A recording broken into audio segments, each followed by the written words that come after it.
Death Valley National Park is a place of extremes. I'm Katie, and this is Pine Tree and Me, and today we're talking about Death Valley National Park.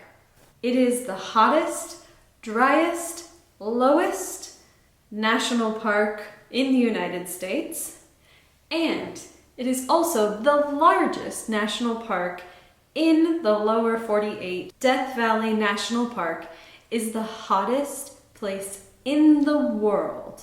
The record for the air temperature was 134 degrees on July 10th, 1913. It is the lowest place in North America.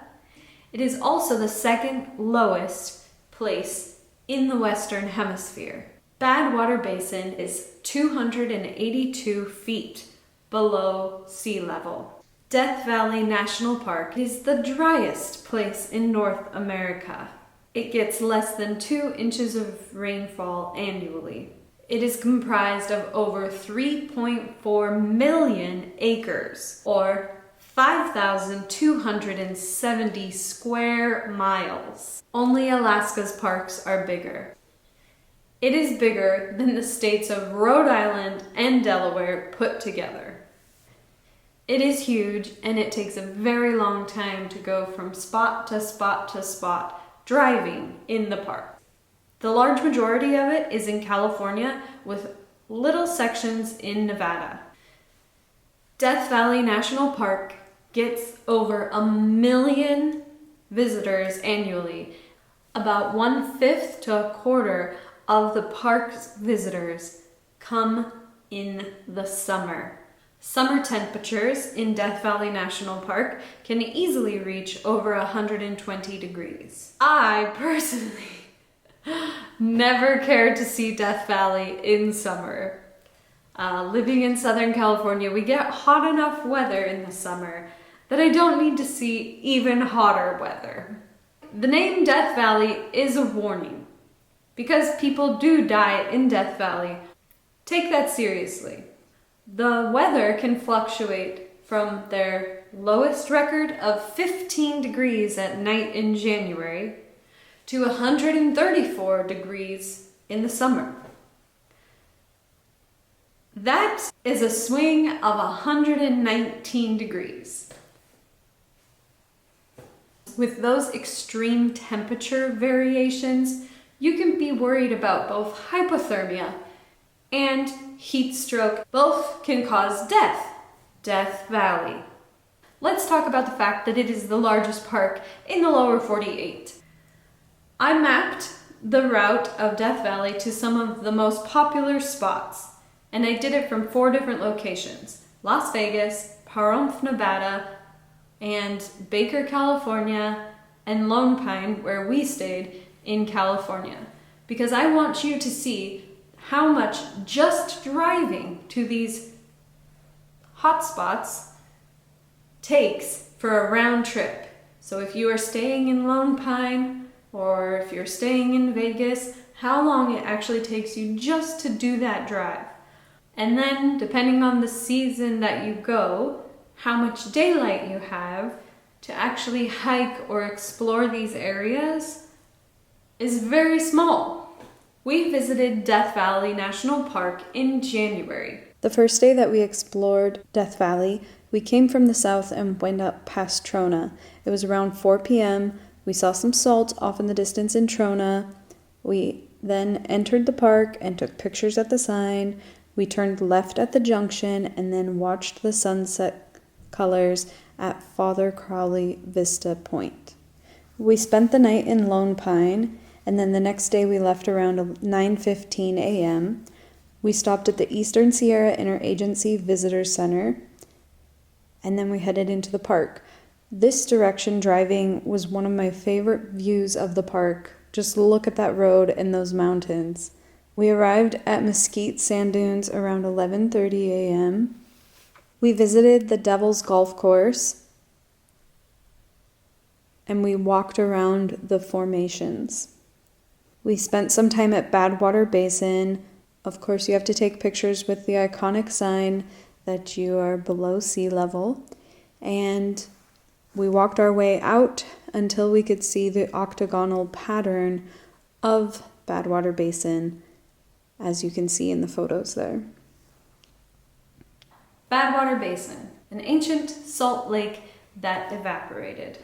And just recently, Lake Manly has been brought to life and people have gotten to see it. Right now, I've heard it's only a couple inches and that people can basically stick their ankles in it.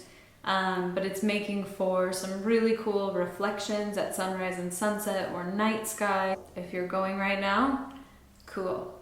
Please share those photos in the comments. I'd love to see them. You pull up and it takes about a mile to walk out to the octagonal patterns with the salt crust. We went to Artist's Palette to see the colors on the hillside. There were reds and greens and orange and blues. Not quite as vivid as we expected from what we had heard, but still beautiful. And you can go up on the hills and walk around. When we went to Golden Canyon, we walked until we were tired, and then we turned around because that hike can be 3 miles to 8 miles. So it's quite a long one, and we didn't have the time to do that much. We ate lunch in Furnace Creek at the Ranch 1849 restaurant. The Furnace Creek Visitors Center is also where the thermometer is that everyone likes to go to take their picture.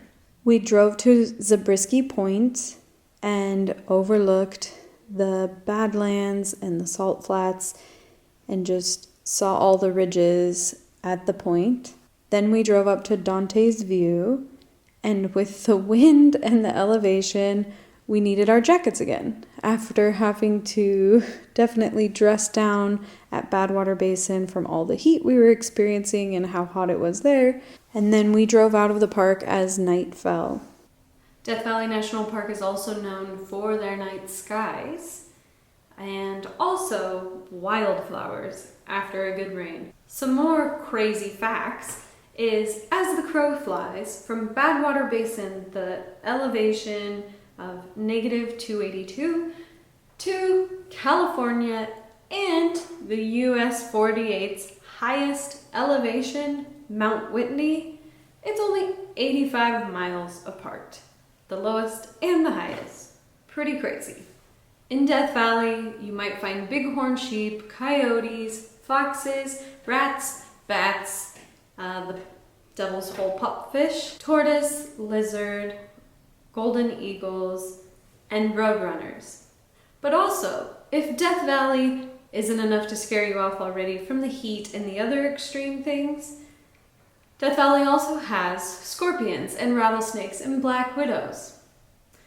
Again, always when you go to a national park, check the alerts before you go. Look at their maps online and schedule your route and look for road closures and the alerts that will affect you and the places that you want to go before you go. So my tips for solo, couple, and family are pretty much all the same, and they all are preparedness, because Death Valley is definitely a place where quickly you might be in a situation where you have to depend on your own survival. Death Valley National Park can be very friendly to your budget. The entrance fee for Death Valley National Park is $30. And because you'll be doing probably a lot of driving or outdoor activities or stops and walks or viewpoints, it's actually a really budget-friendly place where you can pack your own drinks, your own water, and your own food if you want. Your biggest expense in Death Valley National Park might be your gasoline. And the gasoline inside of the park is probably going to be more expensive than outside of the park. And the gas in California is going to be more expensive than the gas in Nevada, most likely. There are campgrounds in the park, and there are also hotels. We stayed in a hotel in Lone Pine, and the price was pretty reasonable. Thank you guys for watching. Please subscribe to my channel, share it and comment and like it. And as always, have fun and stay safe out there.